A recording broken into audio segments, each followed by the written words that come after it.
The ropes tightened around my wrists as they led me through the atrium, and each step echoed on the stone floor like a silent warning. The sun hadn't yet fully risen, but the heat was already palpable beneath the soldier's armor. Before me, the Roman magistrate sat impassive, while city men crowded around, curious about yet another trial. I knew this place. Many entered confidently and left broken. Others never left at all.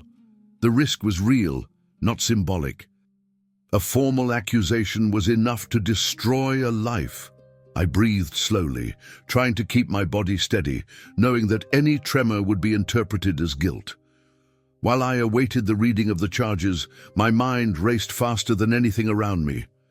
I recalled the stories that circulated among us, stories of brothers taken during the night, of families separated, of bodies never returned. Following the path was not merely a spiritual choice, it was a constant danger. The question that plagued me was not whether God existed, but whether I could endure remaining faithful when the sword was so close. Part of me longed to deny everything, to dissolve into the crowd, to become invisible again. Another part, more silent, resisted. Between fear and conviction, my heart wavered like an unstable scale. There are times when human beings fear not only external punishment, but also the internal judgment that accompanies it. When the threat approaches, the mind begins to cruelly review the past. Each failure gains excessive weight. Each old mistake reappears as irrefutable proof. This is how accusation infiltrates the soul. First comes the fear of punishment, then doubt about one's own worth. Guilt disguises itself as lucidity and convinces the person that perhaps they deserve what is to come. In this state, many are not defeated by force, but by the belief that they are not worth defending. It was in that interval, before any word was spoken, that something unexpected sustained me. I remembered a letter read in secret, passed from hand to hand among us, like a dangerous treasure. Its words did not promise escape from suffering, but affirmed something even bolder, that there was a verdict prior to any human court. They spoke of the absence of condemnation for those who are in Christ, not as a distant theory, but as a reality already declared. If that were true, then the authority of that magistrate was limited. If that were true, my identity was not in the hands of Rome. This memory didn't erase the fear, but it put it into perspective. The risk was still there, concrete, visible, armed. Even so, something inside me began to reorganize itself. For the first time, I considered that perhaps the greatest danger wasn't the Roman sentence, but living, believing that my life was defined solely by my mistakes. If God had already pronounced a different verdict, who was I listening to until now? Why was I accepting a condemnation that didn't come from Him? These questions didn't bring immediate answers, but they created space where before there had only been oppression. When they finally called me forward, I felt my legs weaken, but I remained standing. A heavy, expectant silence filled the atrium. I still didn't know what would happen in the following moments. I could leave free or be taken away in handcuffs. Nothing was resolved externally. However, something essential had changed inside. I was no longer there trying to prove that I deserved mercy. I was there sustained by a truth greater than that judgment. The outcome had not yet arrived, but the verdict that truly mattered had already been pronounced. After they led me out of the lobby, I wasn't immediately released or arrested. I remained on the sidelines, under surveillance, while other matters were dealt with. The sun was already higher, and the city was resuming its indifferent rhythm.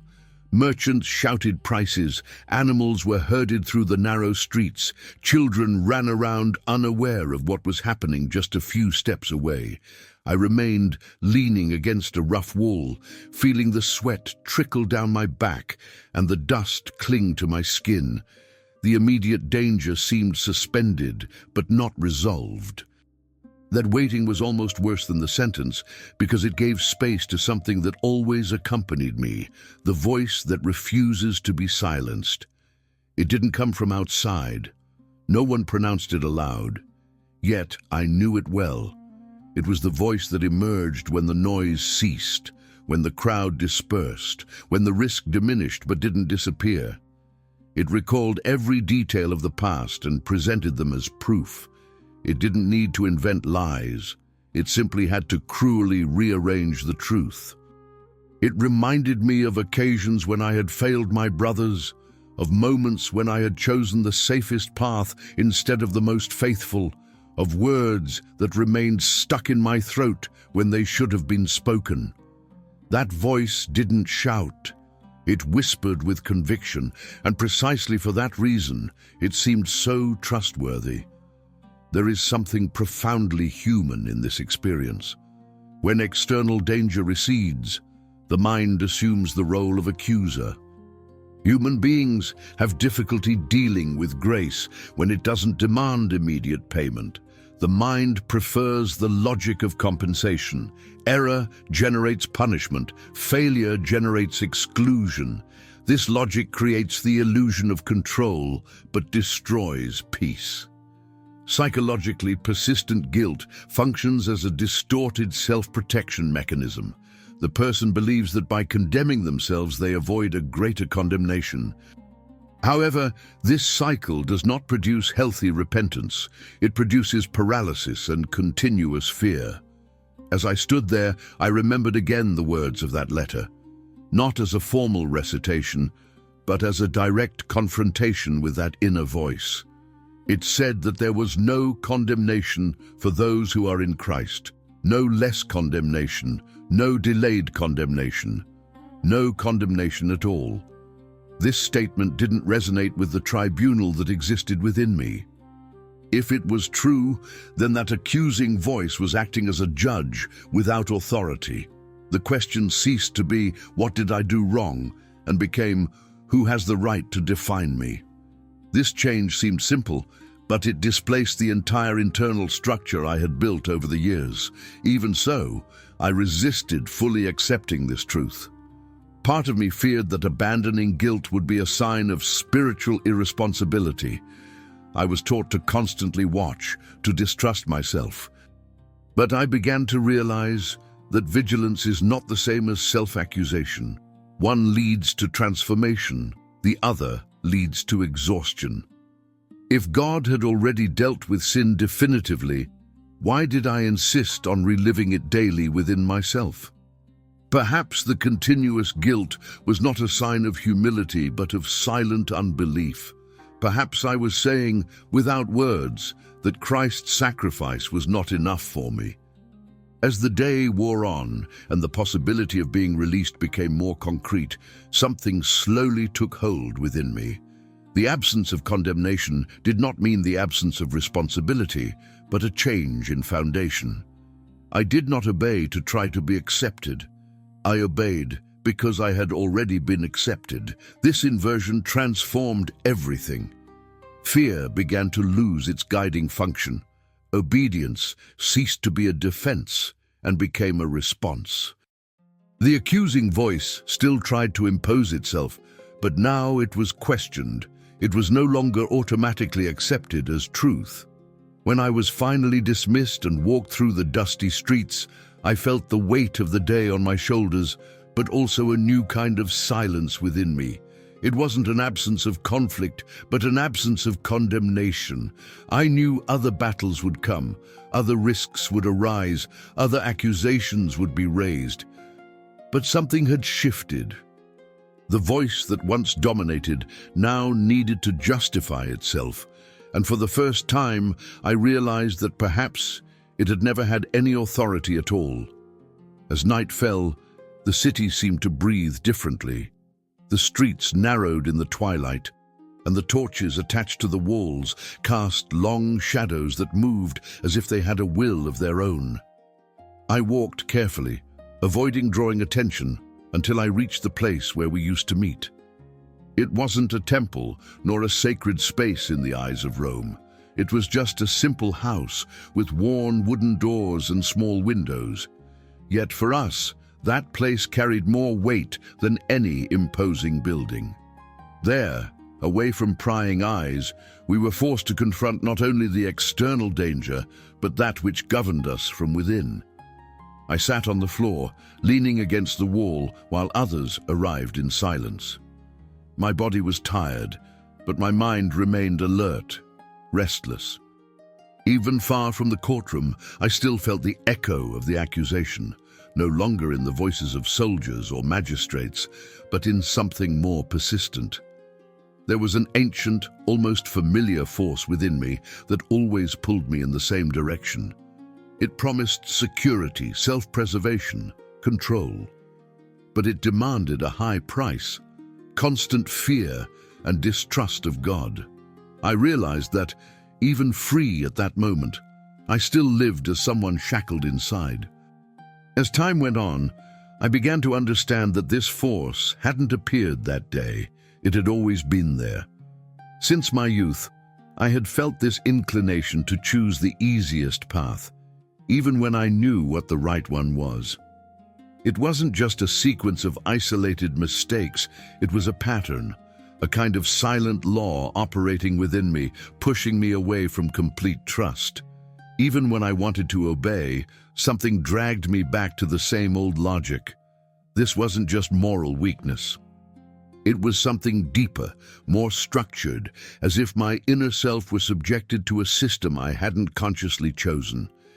This realization brought both clarity and discomfort.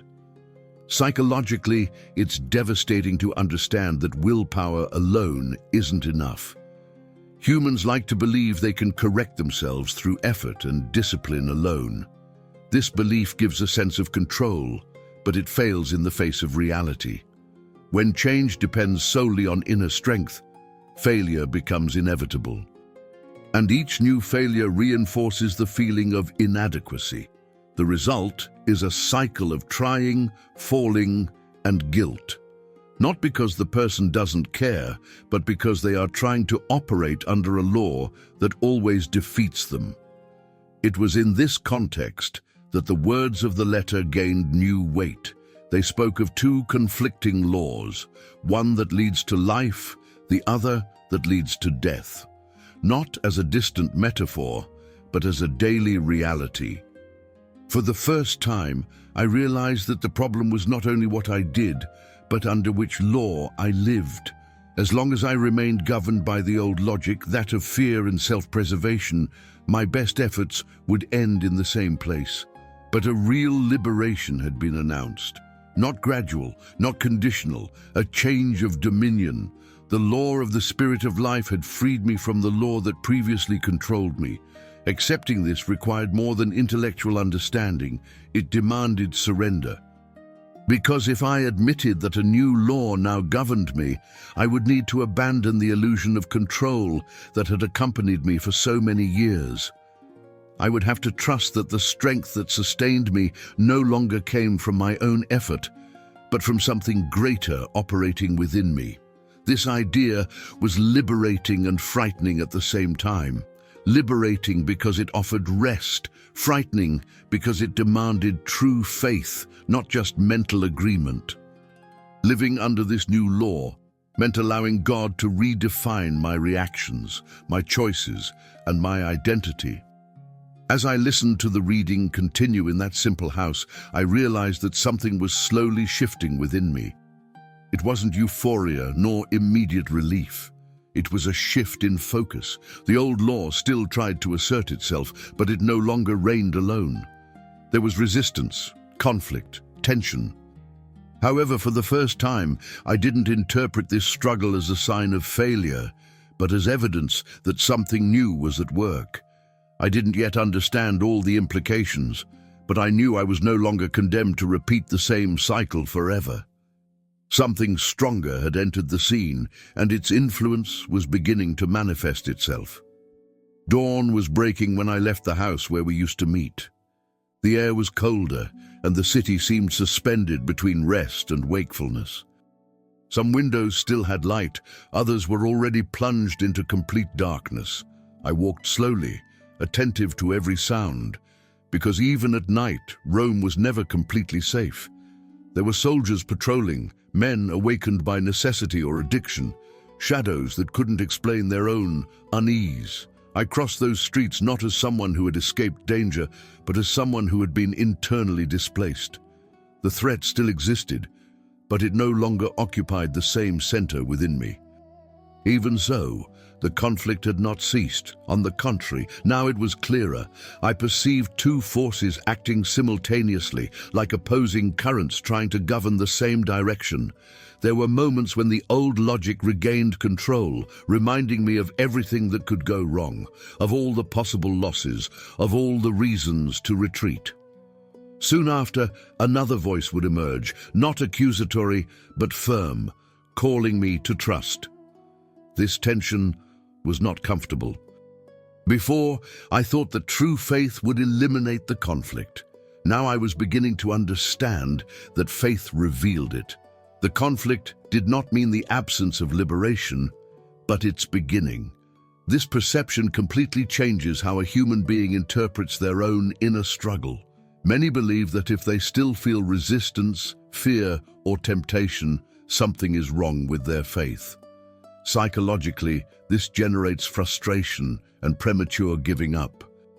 The person imagines that they should be in constant peace, and not experiencing this concludes that they have failed. However, true transformation does not immediately eliminate old impulses. It alters who governs those impulses. Conflict ceases to be a sign of defeat and becomes evidence that two laws no longer coexist harmoniously within the same space. As I walked, I remembered again the words that spoke of the flesh and the spirit.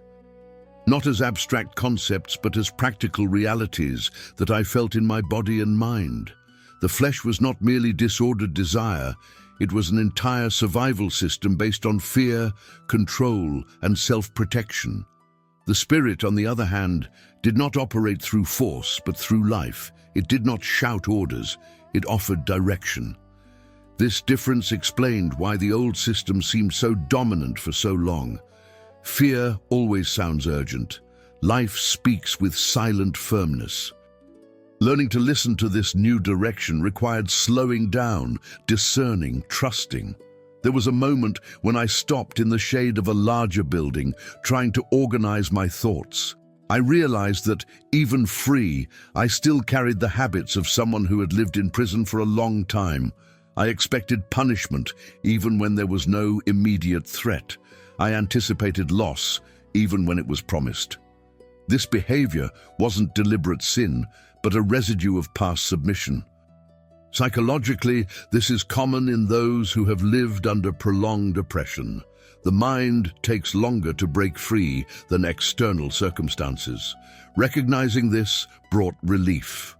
I wasn't failing, I was learning to live in freedom. This understanding also changed my relationship with God. Before, I approached him cautiously, like someone who always expects disapproval. Now, I began to realize that the Spirit didn't produce fear, but belonging. He didn't push me toward obedience through threats, but through identity. This didn't make life easier, but more real. Obedience ceased to be an attempt to avoid punishment and became an expression of belonging. This change is profound because it removes the weight of spiritual performance and places the focus on the relationship. The transformation begins when a person understands that they don't need to prove they deserve to be there. As I resumed my journey, I felt that many difficult days lay ahead. The conflict wouldn't disappear quickly. There would still be choices to make, risks to face, moments of doubt. But something essential was clear. I was no longer governed solely by the old law. A new force was active, silent, persistent. It didn't promise the absence of struggle, but it guaranteed direction.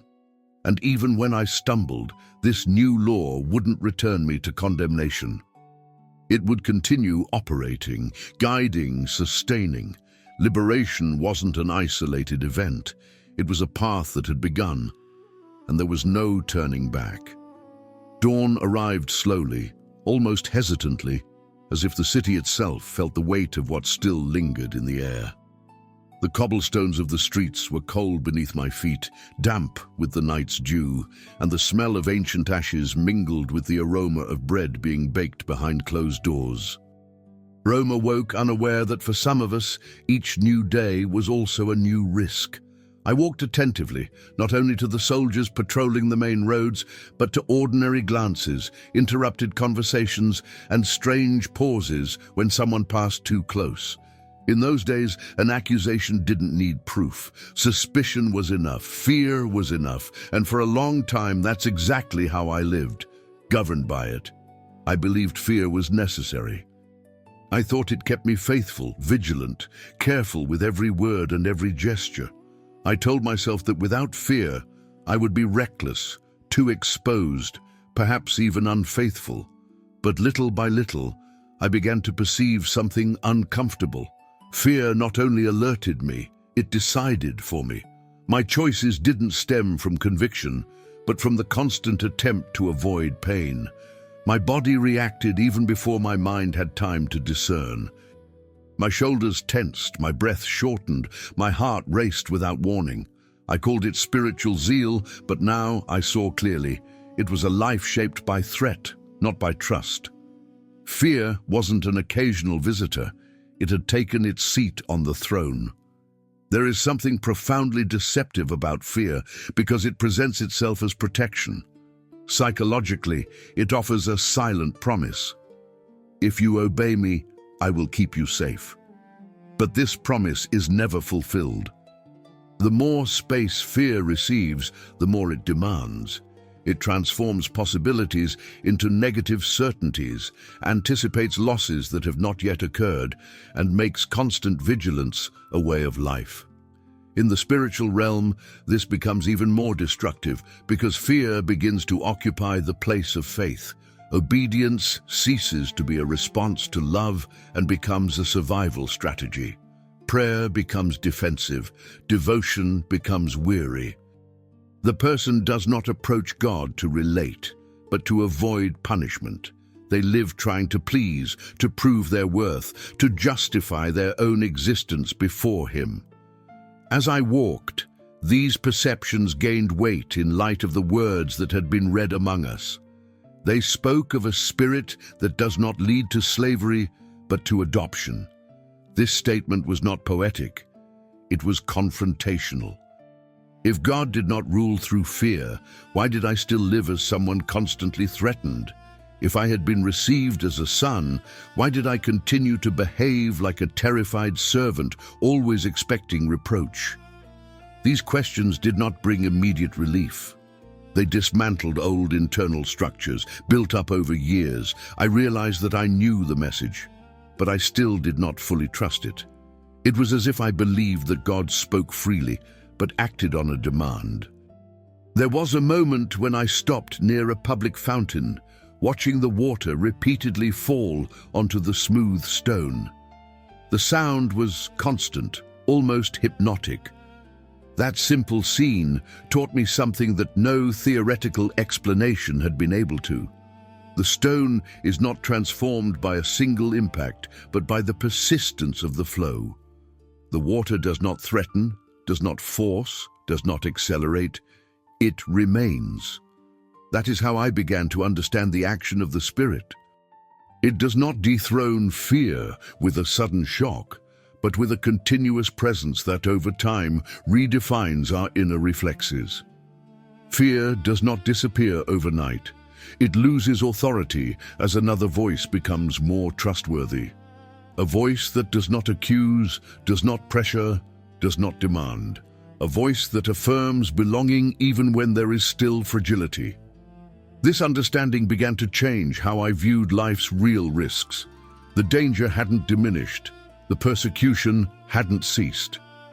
The possibility of loss still existed, but something essential had changed. Suffering was no longer interpreted as a sign of rejection. Before, any difficulty seemed proof that I was outside of God's will. Now, I was beginning to understand that the presence of pain didn't negate the truth of adoption. The absence of condemnation didn't promise external security, but guaranteed inner stability. Nothing that happened could redefine who I was before him. Fear loses its absolute power when it can no longer separate us from this truth. I resumed my journey with this awareness still in formation, knowing that fear would try to regain control many times. It knows the shortcuts of the mind well. It knows how to take advantage of fatigue, loneliness, and uncertainty. But something had been irreversibly established. Fear was no longer the master. It still appeared, still spoke, still exerted pressure. However, it no longer decided alone. There was another authority present, guiding with patient firmness. Life had not become predictable, nor easy, nor safe in the eyes of Rome, but it had become rooted. And when fear ceases to govern, even amidst instability, the soul learns to walk supported by something greater than any circumstance. I entered that house before sunrise, when Jerusalem seemed suspended between a night that refused to leave and a day that still lacked the courage to arrive, and the air carried that tense silence that only exists in times of persecution, when every step needs to be measured and every closed door can mean protection or a trap, because all it took was a curious neighbor, a bored soldier, or a poorly chosen word for everything to end right there.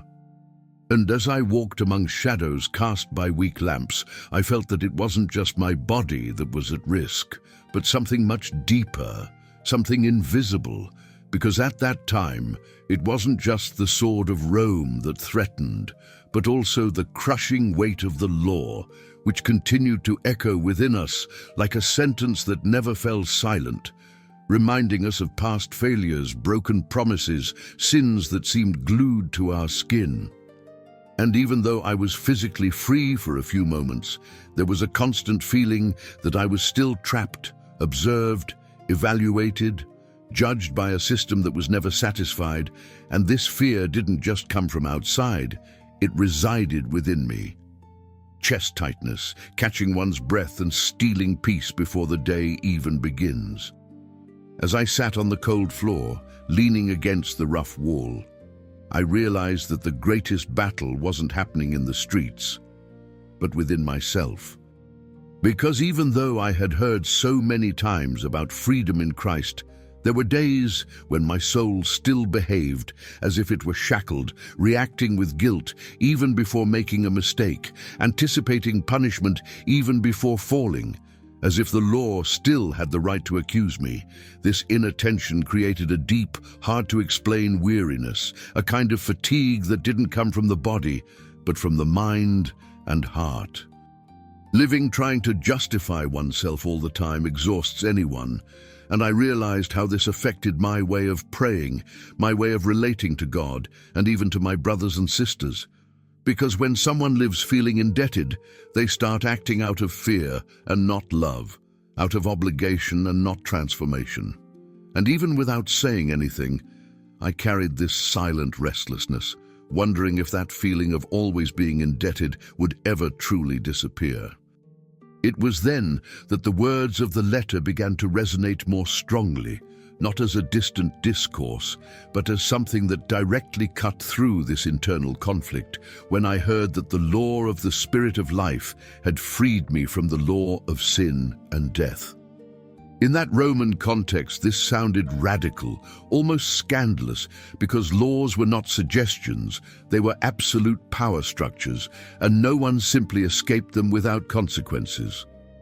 But there was the affirmation that a higher law had come into effect, not to adjust my behavior, but to completely change the system under which I lived.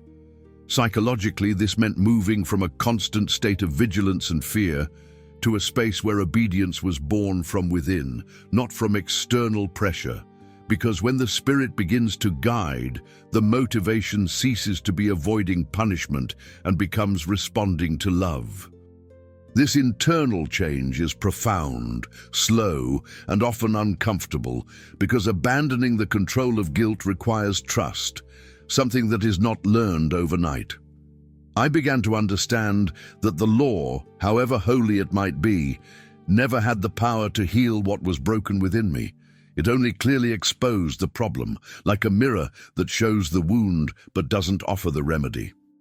This understanding brought relief and confrontation at the same time, because it relieved the pressure of having to prove myself all the time, but it also confronted my religious pride, that secret desire to believe that I could still contribute to my own salvation. Spiritually, this revealed how much the human heart likes to bargain with God, offering effort in exchange for acceptance, when in fact acceptance had already been given before I could do anything. Realizing this shook deep structures of my identity, because it made it clear that transformation didn't come from trying to be a better person through one's own strength, but from learning to live from a new reality already established by Christ. This truth began to translate into small, practical changes, almost imperceptible at first glance, but profoundly significant, because I no longer reacted in the same way to my own mistakes, nor to the mistakes of others.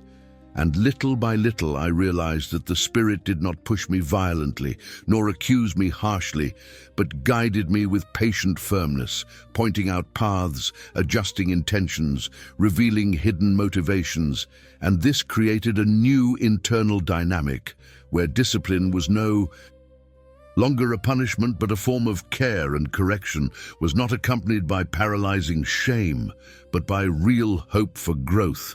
And yet, a question remained in the air, silent and unsettling, because if I was truly free from this old law, why did I still feel so much fear of failing, and why did the accusation insist on trying to reclaim its place?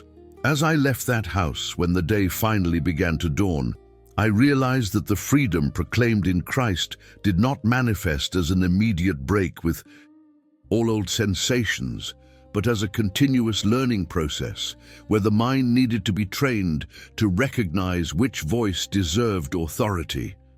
And as I walked among ordinary people starting their routines, carrying water, opening shops, preparing bread, I understood that living according to the Spirit did not mean the absence of struggle, but the constant presence of direction.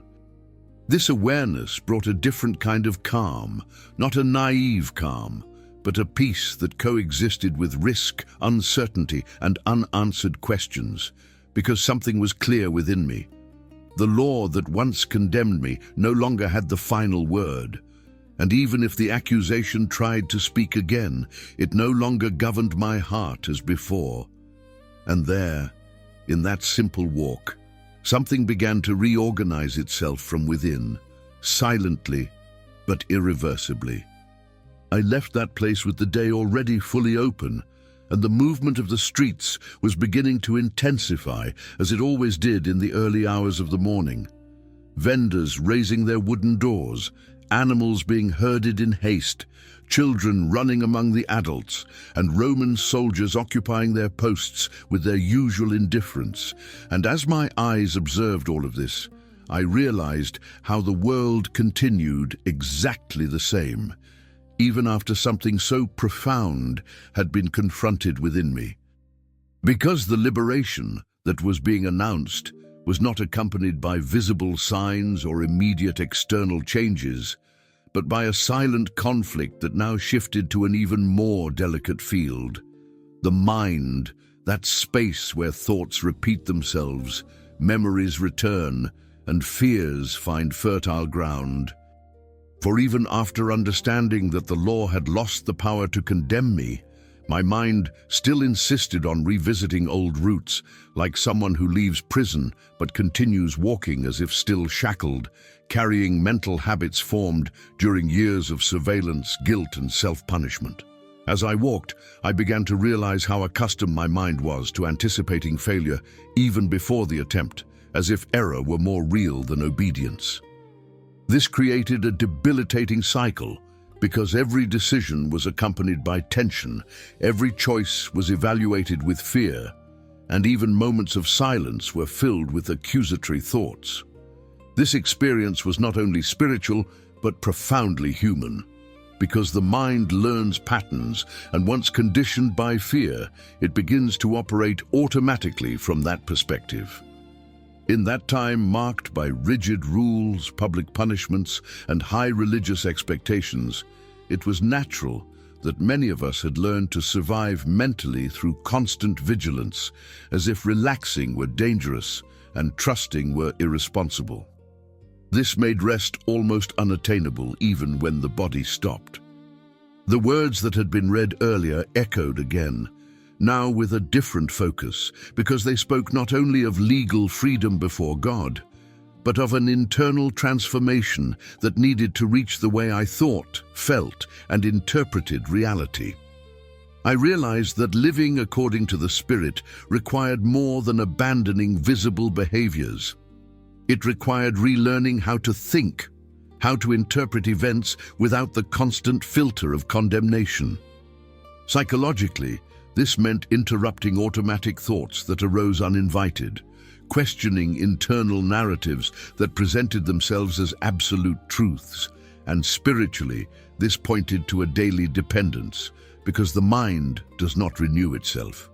It needs to be repeatedly exposed to the truth until that truth becomes more familiar than accusation, more present than fear, and stronger than the guilt that insisted on presenting itself as protection.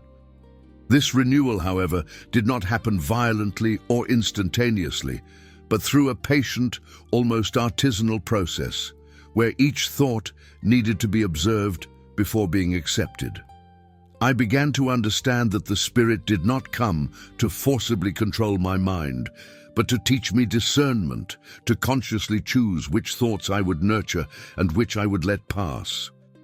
This realization brought both relief and responsibility, because it alleviated the feeling of being alone in this internal struggle, but also showed that I needed to actively participate in this process, not fighting with thoughts as direct enemies, but learning not to give them absolute authority, recognizing that not everything that arises in the mind reflects the reality of God or the truth about who I am. As the days went by, I realized that this change was beginning to affect my simplest reactions, because situations that previously triggered immediate anxiety were now being faced with more inner space, as if there were a pause between the stimulus and the response, and in that pause the possibility arose of choosing trust instead of fear. And this was something completely new to me, because for a long time the mind had been trained to react quickly, always expecting the worst, always preparing for condemnation. And now a new logic was being built, where the Spirit acted as a silent guide, constantly reminding me that I no longer needed to defend myself all the time, nor prove my worth through religious performance. And this awareness brought a lightness that I couldn't describe, but which became increasingly real. Even so, my mind didn't always cooperate, and there were days when old thoughts returned with force, bringing with them familiar feelings of fear and inadequacy. In those moments, the temptation was to believe that nothing had truly changed. But gradually, I learned that these returns didn't negate the process. They merely revealed how much my mind had been shaped over time, and that true freedom didn't consist in the absence of difficult thoughts, but in the ability not to be governed by them.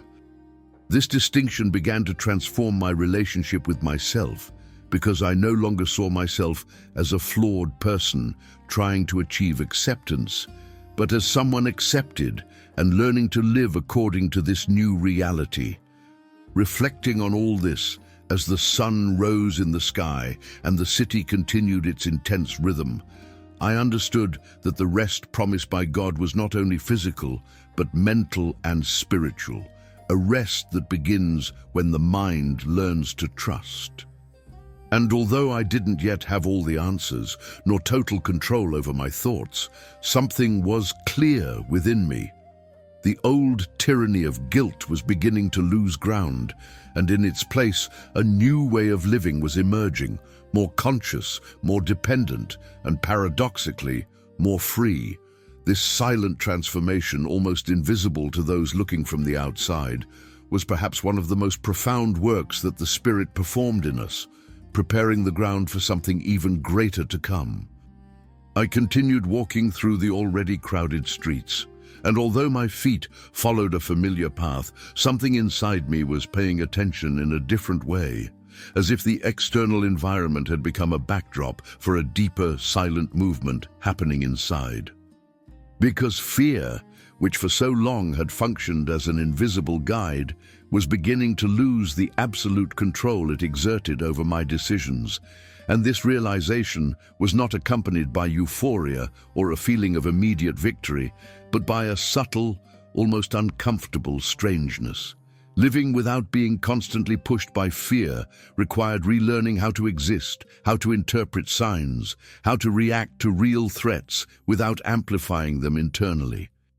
And at that time, when persecution was concrete and violence a daily possibility, discerning between prudence and paralysis was essential to surviving without allowing the soul to completely shut down. Fear has always played an important role in our history, because it warned of real dangers, taught caution, and preserved life. But gradually I realized that there was a type of fear that went beyond self-preservation, a fear that infiltrated identity, shaping thoughts, choices, and even the way I saw God. And this fear didn't shout. It whispered, saying that I would never be enough, that making mistakes was unforgivable, that punishment was always lurking. Psychologically, this created a state of constant vigilance, like someone who sleeps with one eye open, unable to fully relax. Spiritually, this distorted the image of the Father, transforming him into an impatient judge, instead of a God who sustains, guides, and restores. Recognizing this distortion was a painful but necessary step.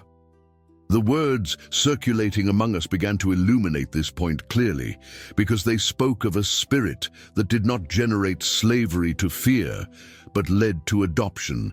And this idea was profoundly counterintuitive for us. Accustomed as we were to relationships based on rigid hierarchy, forced obedience, and exemplary punishment, since adoption implied belonging, identity, and security, concepts that did not easily fit into a reality marked by instability and threat. Psychologically, this touched a deep desire of the human heart, the desire to be accepted without having to continually prove one's worth, while spiritually, it pointed to a radical change in relationship where God did not approach through fear, but through connection, and this revelation began to weaken the internal logic that sustained constant anxiety.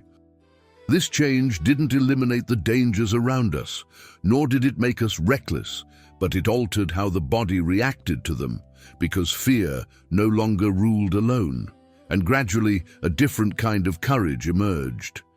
Not that noisy courage that defies everything without considering the consequences, but a silent courage that allows one to move forward even with a racing heart, trusting that one is not alone. This courage manifested itself in small gestures, in simple decisions, in difficult conversations, in remaining where I would have previously fled. And although the risk still existed, it no longer completely dominated the inner space, making way for a confidence that didn't depend on favorable circumstances. At times, however, fear tried to reclaim its place, especially when memories of past losses surfaced, bringing with them images of imprisonment, death, and painful separations. In those moments, the temptation was to believe that all this new understanding was nothing more than an illusion. But something different began to happen, because instead of fighting the fear or pretending it didn't exist, I learned to acknowledge it without allowing it to define my choices. This inner posture represented a profound change because it didn't deny the reality of the pain, but neither did it submit to it as the ultimate authority. Spiritually, this reflected a growing confidence that God did not abandon me in moments of threat, but remained present, sustaining me even when the path seemed uncertain. Observing people around me going about their routines, carrying their own fears and hopes, I realized how this inner transformation had implications that went beyond myself, because someone who learns not to be governed by fear begins to offer security to others, not through grand words, but through a stable presence. And this stability was something rare in that time, marked by oppression and unpredictability. And understanding this made me realize that the work of the Spirit was not limited to individual liberation, but created stronger communities, capable of facing losses without disintegrating, of loving without completely closing themselves off, and of moving forward even when circumstances suggested retreat. And this awareness brought a weight and a hope at the same time. As the day wore on and the sun was high, I felt that something had once again reorganized itself within me, not as an isolated event, but as part of an ongoing process, where fear no longer occupied the absolute center of my heart. And although I knew it would still arise in future moments, there was a new inner reference point, a firmer voice that reminded me who I was and to whom I belonged. This voice didn't shout, didn't threaten, and didn't accuse, but sustained me. And there I understood that true freedom didn't consist of living without any fear, but in not being controlled by it. This silent understanding began to shape not only my emotions, but the way I walked through life, step by step, in a world that remained dangerous, but no longer had the same power over my heart. I walked to a place further away from the city, where the sounds of the streets faded and the wind circulated freely among the stones. And there, sitting on the uneven ground, I realized something I hadn't clearly named until then. Because for a long time, I had believed that the main struggle was against external circumstances, against authorities, persecutions, or visible dangers. But now I was beginning to see that the most constant battle had always taken place within me, in the space where voices vie for authority, because no one lives without being guided by some inner voice. And for many years, that voice had been shaped by fear, demands, guilt, and threats, repeating harsh phrases that seemed reasonable but never brought rest. And in that silence, far from watchful eyes and public tensions, it became evident that something was slowly changing. Not outside, but inside, because the voice that once dominated was beginning to lose strength, and another, firmer and more serene, was beginning to take its place. This ancient inner voice didn't emerge from nowhere. It was built up over time, fueled by rigid religious expectations, distorted interpretations of the law, and experiences of public correction that mixed truth with humiliation. Psychologically, this created an internal structure based on self-punishment, where making mistakes meant being unworthy, failing meant losing value, and even getting things right brought temporary relief, never lasting security, because approval always seemed provisional. Spiritually, this dynamic made God seem perpetually dissatisfied, always expecting more, always ready to point out the next mistake.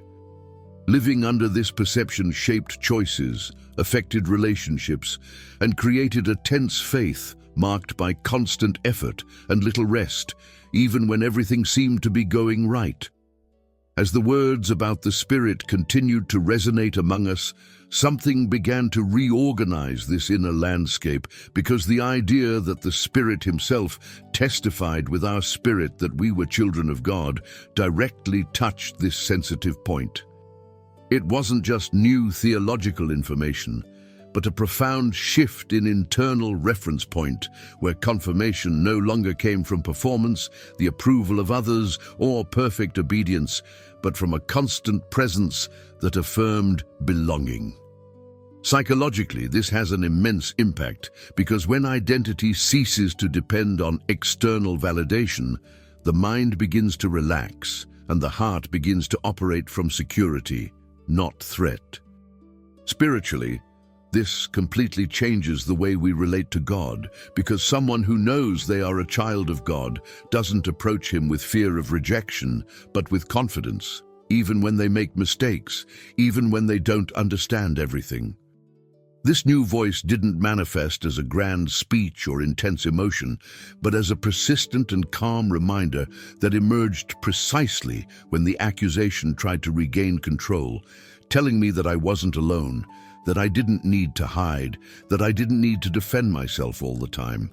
This silent presence began to influence practical decisions, because when the inner voice changes, behavior changes naturally, not through external imposition, but through internal coherence. I realized I was beginning to respond differently to tensions, criticism, and even my own failures, not ignoring responsibility, but rejecting the condemnation that previously seemed inevitable. This distinction was fundamental, because responsibility leads to transformation, while condemnation leads to paralysis. Even so, there were moments of confusion, because the old voice did not disappear all at once, and on certain days it would return with force, using familiar words, recalling old episodes and trying to reassume its place of authority.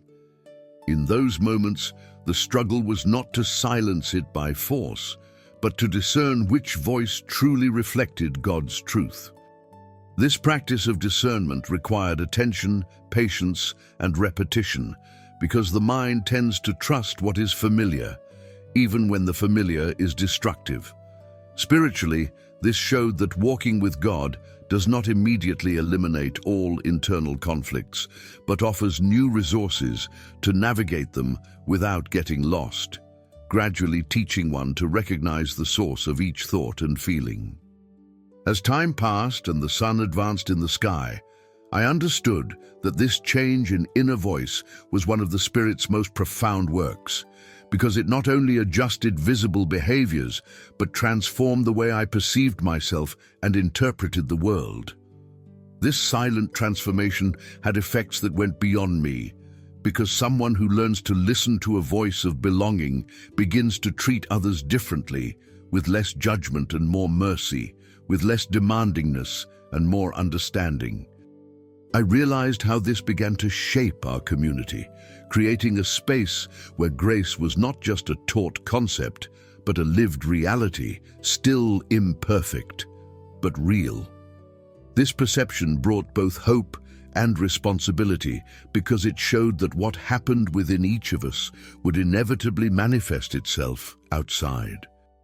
As I rose to return, I carried with me the awareness that the journey was not complete and that new challenges would surely arise, but something fundamental had been established, because the voice that now guided my steps was no longer one of constant condemnation, but one of secure affiliation.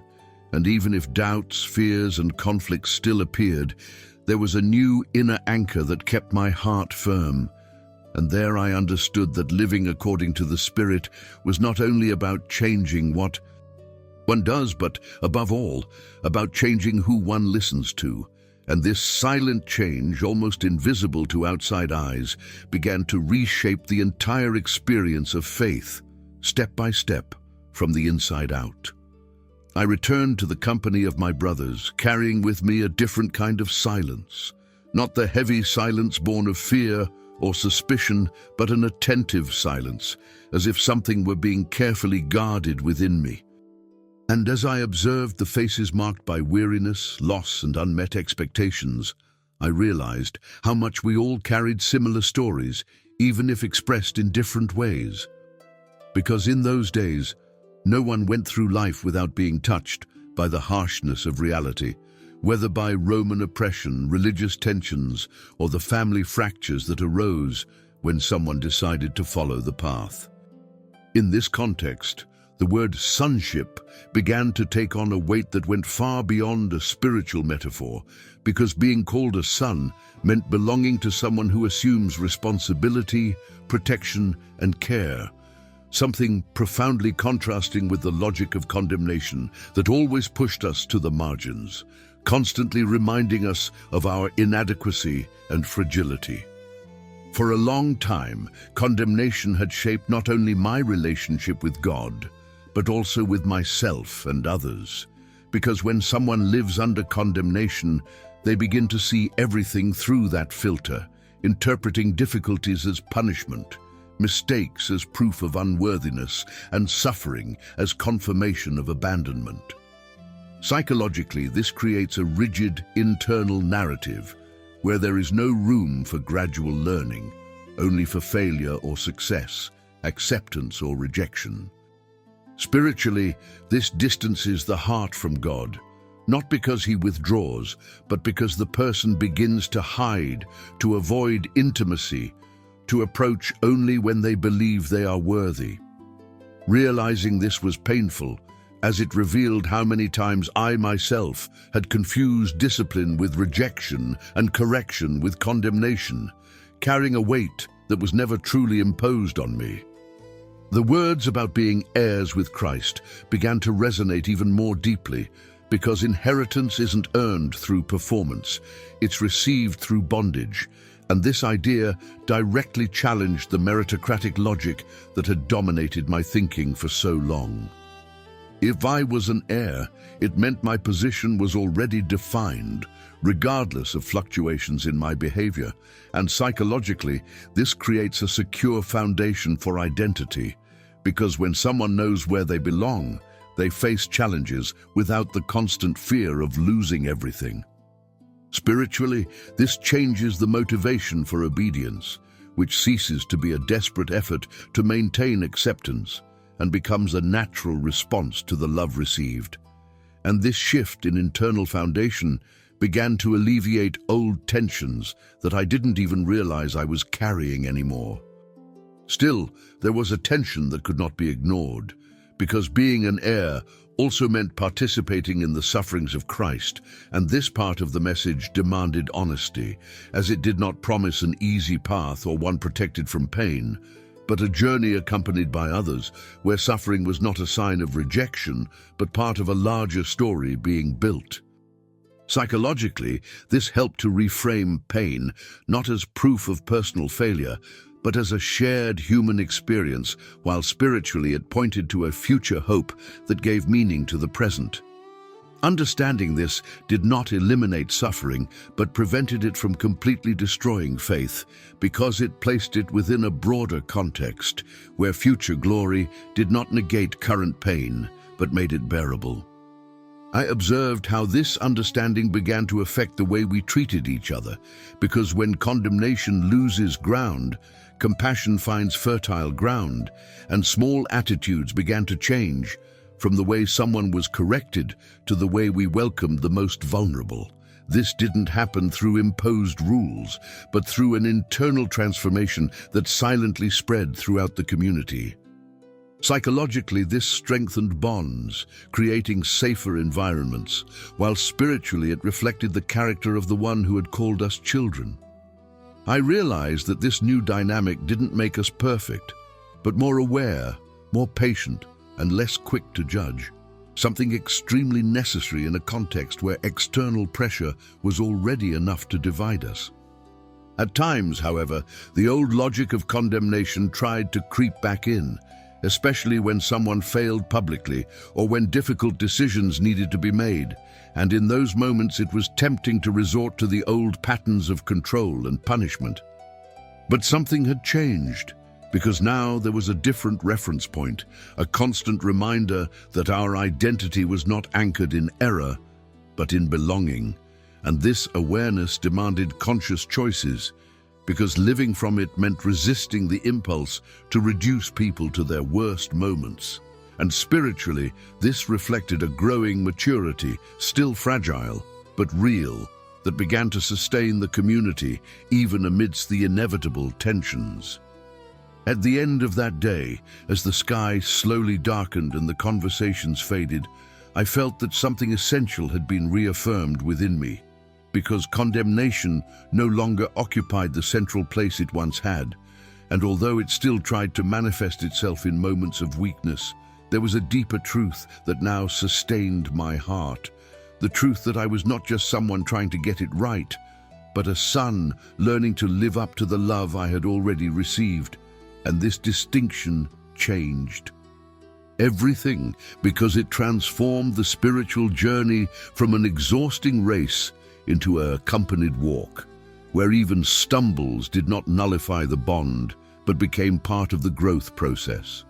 And there I understood that sonship was not just a comforting concept, but a powerful reality that completely redefined the way of living before God and men. The passing days brought no immediate relief from the pressures surrounding us, and as news spread about arrests, interrogations, and losses, it became impossible to ignore the reality of the suffering that accompanied those who had chosen to follow the path. This wasn't merely emotional discomfort or social rejection, but real pain affecting the body, family ties, and even safety. As I walked among brothers bearing visible marks of these losses, I noticed how the silent question arose in almost every heart. Was it all truly worthwhile? Was the suffering a sign that something had gone wrong? In this context, the temptation to interpret the pain as proof of abandonment was constant. When pain persists and finds no immediate explanation, the mind seeks quick answers, often resorting to the old narratives of punishment and condemnation it knew so well.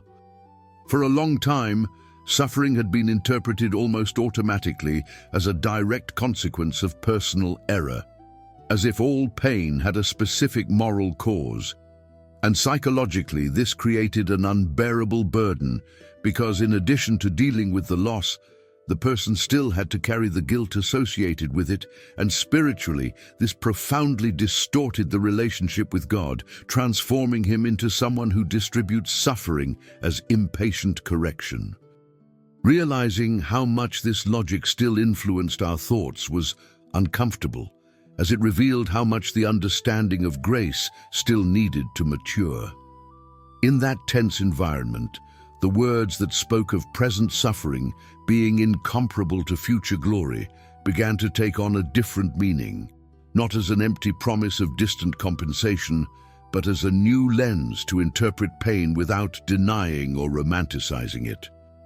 These words did not minimize suffering, nor did they suggest that pain was irrelevant, but they placed the human experience within a larger narrative, where the present did not have absolute authority to define the future.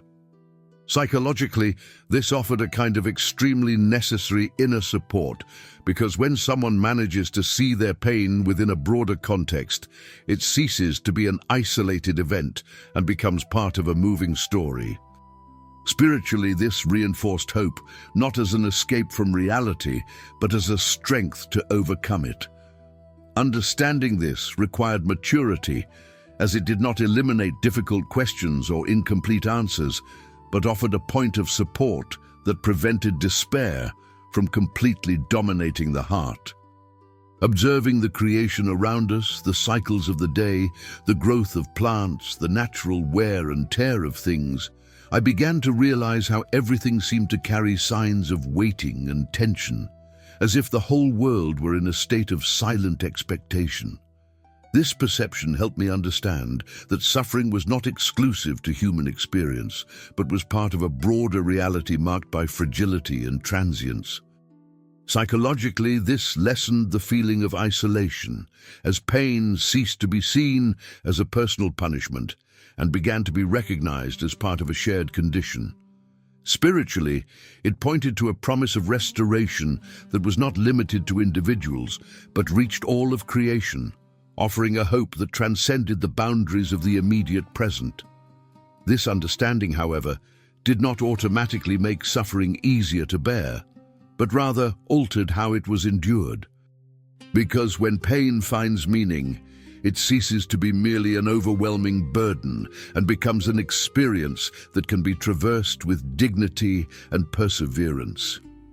I began to realize how this inner shift affected our conversations, our prayers, and even our silences, because we no longer tried to hastily explain everything or offer ready-made answers to open wounds.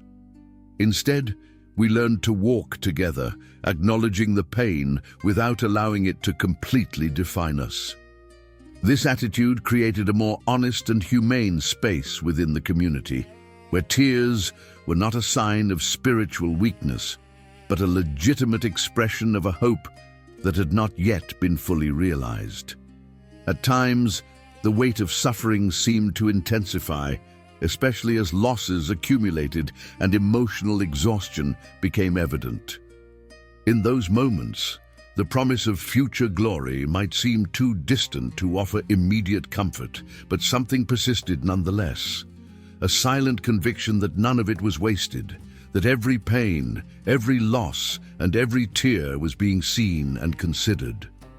Psychologically, this strengthened resilience, offering a sense of continuity when everything seemed fragmented, while spiritually reinforcing the confidence that God was not absent from suffering, but present in a way that would often only be understood with the passage of time. Reflecting on all this as night fell and silence spread once more, I understood that suffering, though never desired, need not be feared as a sign of abandonment, because it had been integrated into a greater story of redemption and hope. This understanding did not eliminate the pain, but prevented it from having the final say. And there, in that space of vulnerability and expectation, I realized that faith sustained only by favorable circumstances was too fragile to traverse the reality in which we lived. But the faith that finds meaning even amidst pain becomes firm, profound, and capable of waiting. And this waiting, though marked by tears, began to mold within us a hope more mature, more silent, and more resilient than any promise of immediate relief.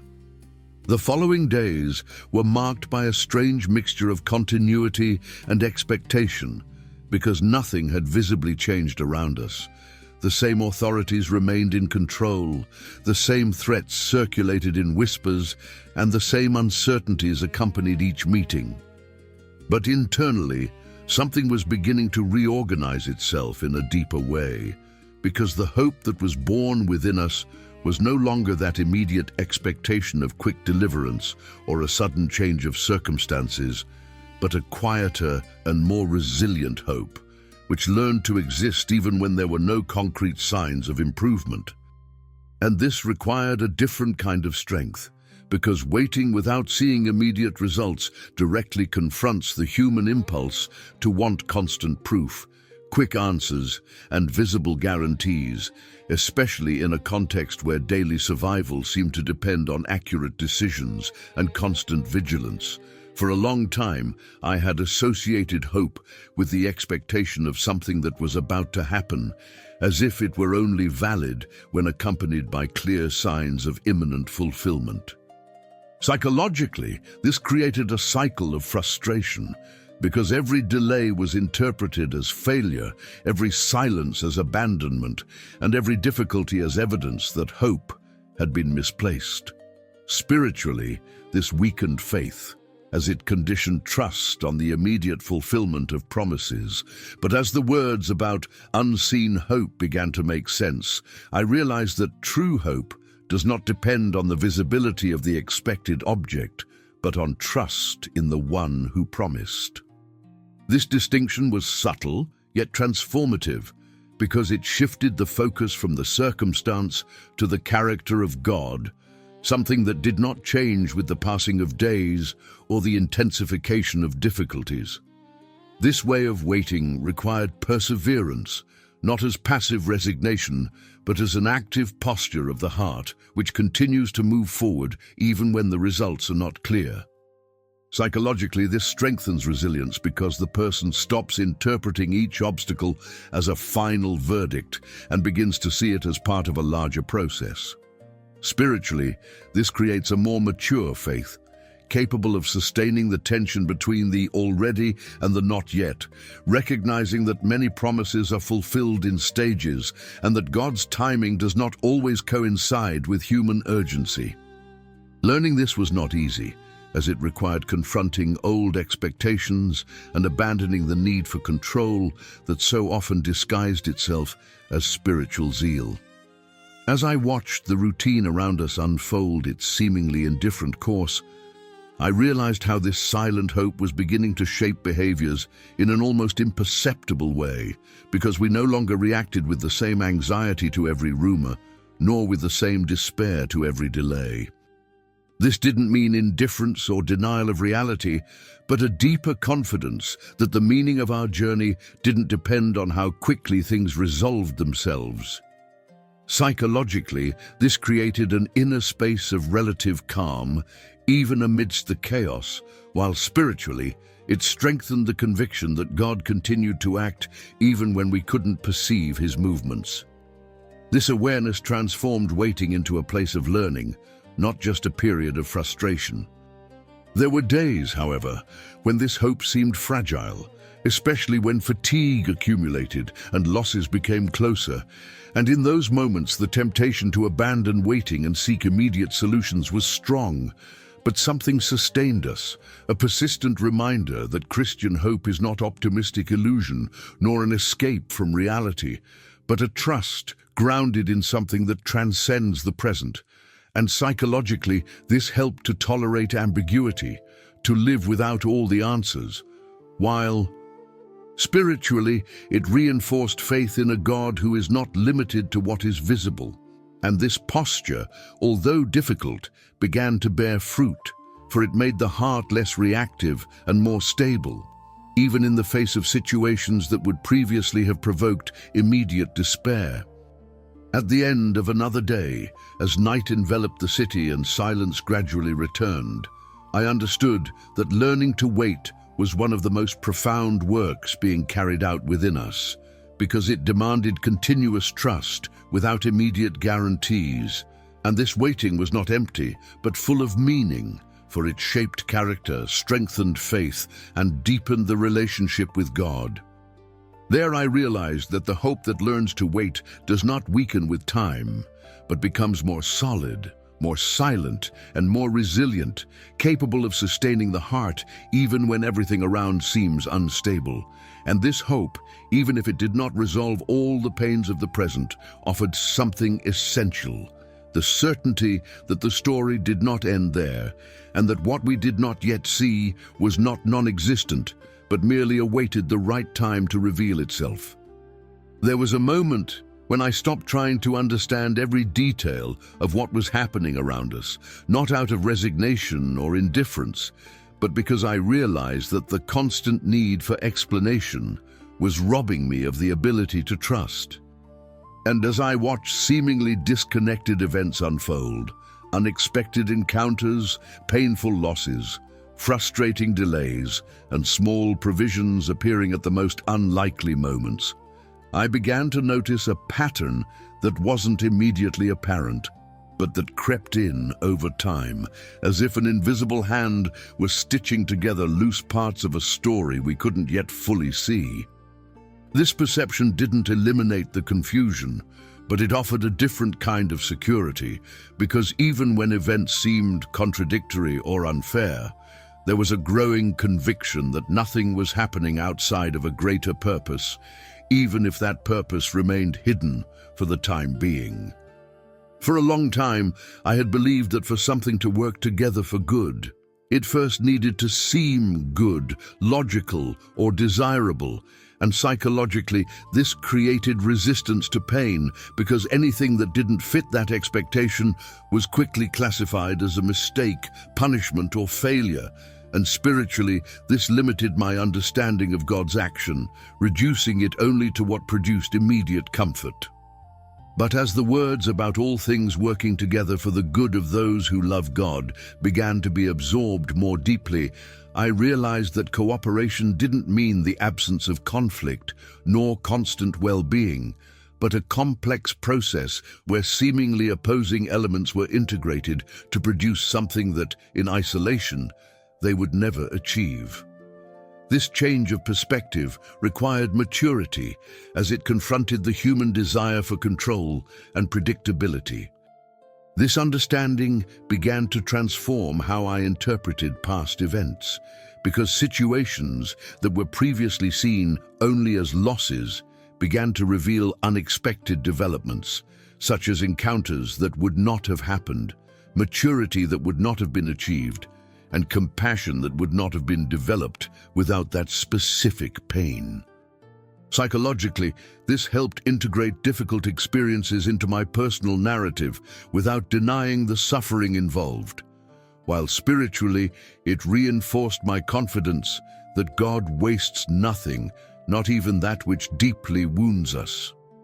Realizing this did not erase the pain, but prevented it from becoming useless, offering it a place within a story that continued to be written.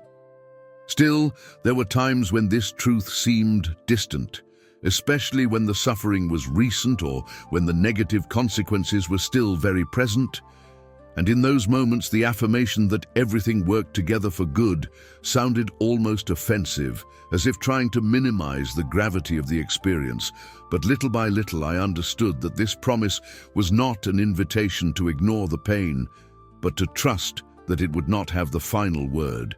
And psychologically, this offered space to feel without despair, to grieve without losing hope, while spiritually sustaining faith even when understanding failed. And this distinction was essential so as not to transform the promise into an additional burden for those who were already suffering.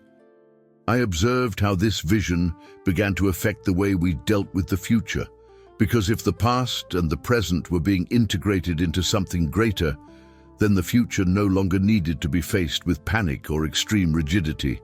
And this did not mean irresponsibility or passivity, but a deeper confidence that, even when difficult choices needed to be made and risks taken, there was a constant presence accompanying each step, and psychologically this reduced anticipatory anxiety, while spiritually it strengthened the willingness to obey even without visible guarantees, trusting that obedience did not depend on the total clarity of the path, but on the faithfulness of the one who led. Reflecting on all of this, I realized that loving God, as mentioned in that promise, was not just a feeling or verbal declaration, but a continuous posture of trust that was expressed precisely when circumstances challenged that trust.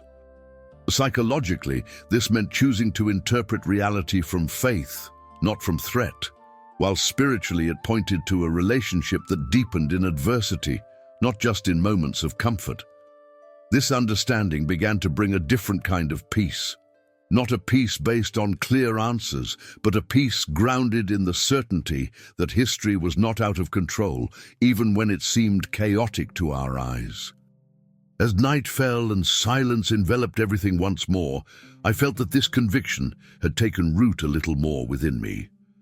Not as a ready-made explanation for all the pain, but as a silent foundation that sustained my heart amidst the uncertainty. And there I understood that trusting in the cooperation of all things for good did not mean understanding the process, but resting in the faithfulness of the one who guides it.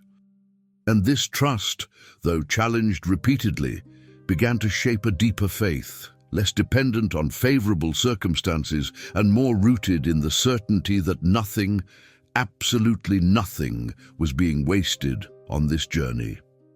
At the end of everything that had been said, heard, and experienced, I realized that we weren't just accumulating teachings or adjusting beliefs, but being slowly led to a point of security that few of us had experienced before. Because after going through internal accusations, fear, suffering, waiting, and uncertainty, something became increasingly clear within me. A silent conviction that the relationship God had established with us was not fragile, unstable, or dependent on favorable circumstances, but profoundly firm, sustained by something much greater than our capacity to understand or control. And this realization didn't arise from a single isolated phrase, but from the sum of everything that had been revealed along the way, as if each step had prepared the ground for this inevitable conclusion. As I reflected on the questions echoing in our hearts, who could accuse us, who could condemn us, who could separate us, I realized that these were not empty rhetorical questions, but direct confrontations with humanity's greatest fears. because we all, to some extent, carry the fear of being abandoned, rejected, or forgotten when we fail, or when life becomes too difficult. Psychologically, this fear shapes behavior, creates defenses, and generates a constant need for control, while spiritually it weakens trust, making faith dependent on external performance and stability. But upon hearing that no visible or invisible force had the power to break the bond established in Christ, something disarmed itself within, as if an old tension finally found rest. This statement did not deny the reality of tribulations, persecutions, losses, or dangers, for we all knew very well what it meant to face scarcity, rejection, and real threats. But it placed these experiences in their proper place, not as sovereign forces, but as temporary circumstances that did not have final authority over our identity or destiny. Psychologically, this produced a liberating effect, because when a person understands that their security is not conditioned on the absence of suffering, they begin to go through pain with less despair. Spiritually, this strengthens a faith that does not depend on immediate results, but on the certainty of a love that remains even when everything around seems unstable. And this combination of realism and hope created a solid foundation to continue living. Observing our community, marked by different histories, distinct pains, and varying levels of maturity, I realized how this conviction was beginning to unite us more deeply. Because when everyone shares the same fundamental security, differences cease to be threats and become expressions of human diversity. Psychologically, this reduces destructive comparisons and hasty judgments, while spiritually, it creates a space where grace circulates more freely, allowing growth without constant fear of exclusion. This transformation was neither perfect nor immediate, but real enough to be perceived in simple gestures, in growing patience, and in the willingness to remain together even when conflicts or misunderstandings arose. There was something profoundly powerful in the idea that nothing created could separate us from God's love, because this included not only external forces, but also our own internal limitations, our fears, doubts, and recurring failures. Psychologically, this inclusion was essential, as we are often harder on ourselves than any external persecutor, carrying old guilts and internal narratives of unworthiness that distance us from intimacy with God. Spiritually, this truth dismantled the logic of self-punishment, reminding us that the love that reached us was not based on merit, and therefore could not be easily lost due to imperfections. This understanding began to generate a more stable, less reactive, and more resilient trust.